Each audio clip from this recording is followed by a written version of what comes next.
Sometimes we want to look at a process through the lens of defects per unit.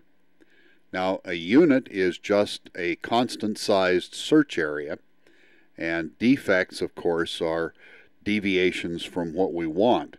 So if our unit is a door for a truck that we're in the business of building, then the door could be our constant-sized search area, and defects could be the sum of the scratches, the bubbles, and the foreign material that we find.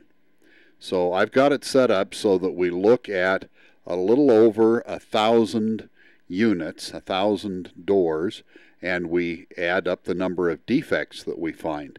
Now what I'm going to do is copy these two columns into QuikSigma, and we'll analyze both the stability of the process and the capability of the process. So what I've done is come in under baseline and capability.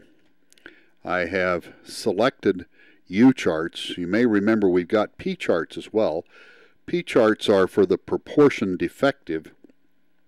U charts are the defects per unit. So I've taken our data and I had to swap the columns. Here are the number of units that we inspected on day one, right here, 1,005, and the number of defects that we found in that 1,005 units, 155. Here's day two. I inspected 1,008 and got 149. So all that remains for me to do is click Calculate, and I'll get this process behavior chart or control chart that shows how my defects per unit are running. Well, I've got a little promise of some instability right here.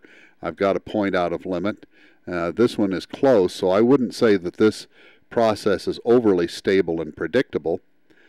And the center line, if you think about it, is your process capability.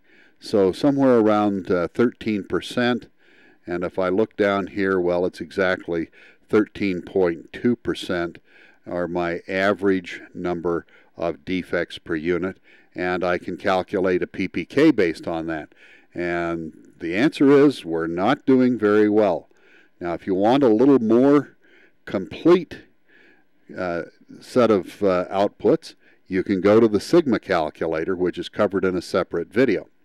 One other thing to point out, you may notice that the limit lines are not perfectly straight. Why is that? Well, it's because our subgroups are not equal in size, and so that jiggles the limits just a little bit.